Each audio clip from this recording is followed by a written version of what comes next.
everybody's attention, please?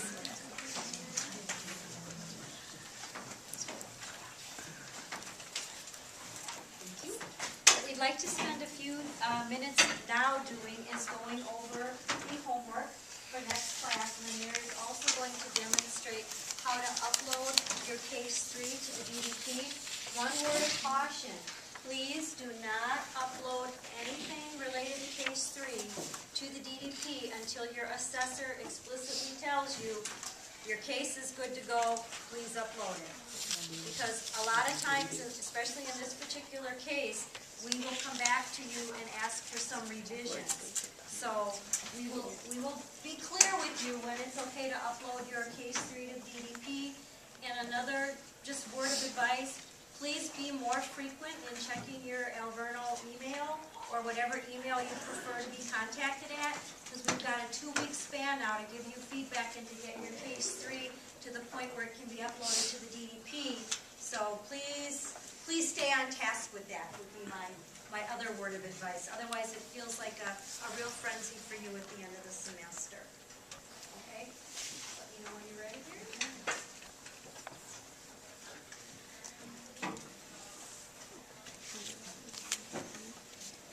Oh, let's do that at the end. Oh, okay. What we're going to spend our time on next class is preparing you for the AC 613 assessment.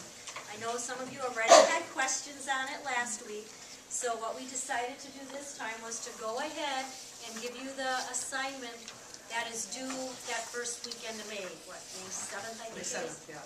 So this is not something you prepare for our next class, but we're giving you ample time to think about it, and we'll do some prep work around this item. So if you want to take a look at the white sheet that says AC 613, Making the Language of Learning Explicit, we'll just kind of briefly walk through what you do prepare for the May 7th assessment. And if you look at that first paragraph, it has 5 bullets, and that's really telling you what you're going to be doing during this assessment. And this assessment is not anything that you can prepare for in the sense of have all kinds of stuff with you. You're really drawing on what you've learned in 611 and 612 and working with that. So that, for instance, we want you to analyze your work from those 2 courses and use evidence from that work to describe your current level of development in relation to the abilities. That's something we'll work on next time because you prepare that in advance.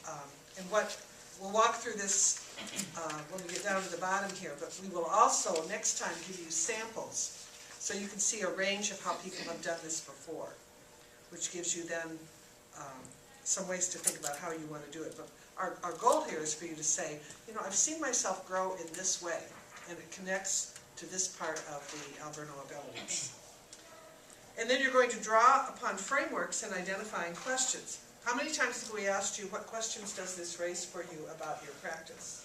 So you probably have a head full of questions and things that you would like to try. This is actually the bridge from these first 2 courses to what you're going to be doing as you come toward the end of the program and you are carrying out an action research project. So we want you to keep thinking about what's something I really want to work on? What's something I want to improve in my practice? Some question I have that I'd really like to do some independent reading about. And what frameworks connect to that? So one of the things you'll be doing on the day of the assessment is raising some questions and making some connections to Bronfenbrenner, Bandura, Wolonkowski, Zhao. Those are the 2 separate books you all have. Bransford, Brown, and Cocking, whoever. What things do you draw on when you think about? And many of you have already, in the things you shared this morning, are saying, you know, I'm really struck by the learner-centered, knowledge-centered, assessment-centered, community-centered classroom. That's something I want to probe in relationship to this question. So that would be, and then within that, sometimes the learner-centered classroom you also want to drag in Vygotsky, or Bandura, or Bronfenbrenner. So there's some overlaps there. You're going to work collaboratively in a professional setting. Once you've done your talking, your jotting down of what are the questions you're really interested in, who are the theorists, then you're going to be in a discussion group that's videotaped with some of your colleagues, and we mixed it up a little bit. so that you're not strictly alphabetical order, which is how we usually do things. And you'll be giving each other feedback. So Kelly may have said, I'm really interested in this question, and Julie says to her, oh, did you think about connecting to this theorist? And she says, no, I didn't, but that's a good match. Let's talk about how that would work. And then you're going to view the videotape with an eye to how did you help others, and what help did you get from that? Because you can't do that while you're doing it and pay attention. You know, so part of this is a self-assessment about how did I contribute to this professional group. So you're gathering information through listening to others. You'll reflect on that, and you'll do a self-assessment at the end. Now, there's some preparation to do in advance, and that's what's on the bottom here. Right, right.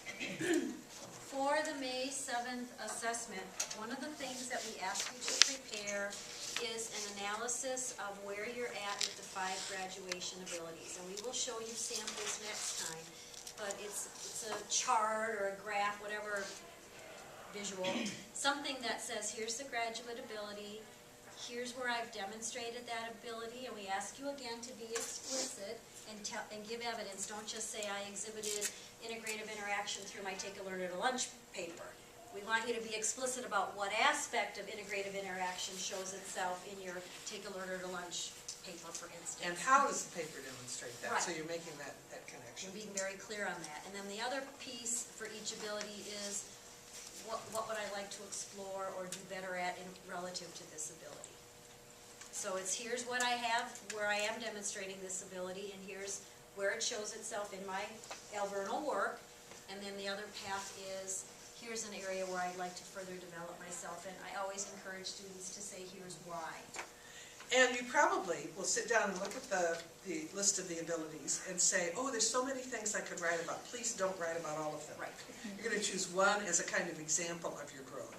And then one area where you're looking for an improvement and why that's important to you. And again, we'll give you samples. Actually, I did this preparation this morning with Denise because her music students are singing next class on April 30th. So does that capture what you looked at this morning? Yeah, very much so. And you want to say, how were the examples for you? The examples of the different styles Yes. that you presented, are you sharing those with everybody next Yeah. time? Yep.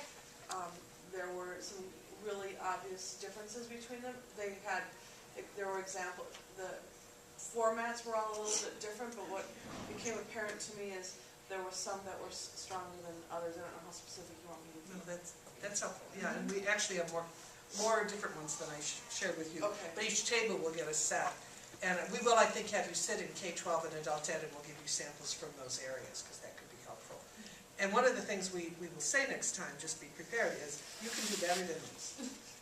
So they're not perfect, they're not things to shock you, but they are examples, and you can say, oh, I think this person should have done this. Well, that's a really good thing, because then you're going to go and make yours be better. So Right. that's helpful. And then the other item that we ask you to prepare for the May 7th external assessment is to write a paper about how has the theories you've studied in 611 and 612 influenced your practice. And we really, again, it's about you. There is no right answer. There is no one right approach.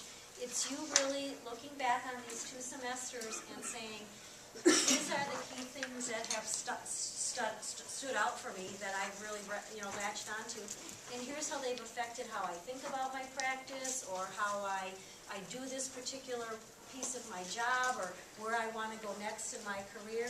So it's really a true self-reflection piece. And if you go back to your philosophy speech, you probably have this already pretty much in hand. So you can take what you did in your philosophy speech and just tweak it some, and it should write itself. Notice it says maximum length 5 pages. So that means what? What does maximum mean? No more than. Correct. So this is not going on and on and on. It's focused. So you want to have a clear thesis so that you control what you do. So that we'll be working, that's what we'll be doing. You'll have time to review samples and to plot out how you're going to do your own. And then you'll have time to review 1 or 2 examples.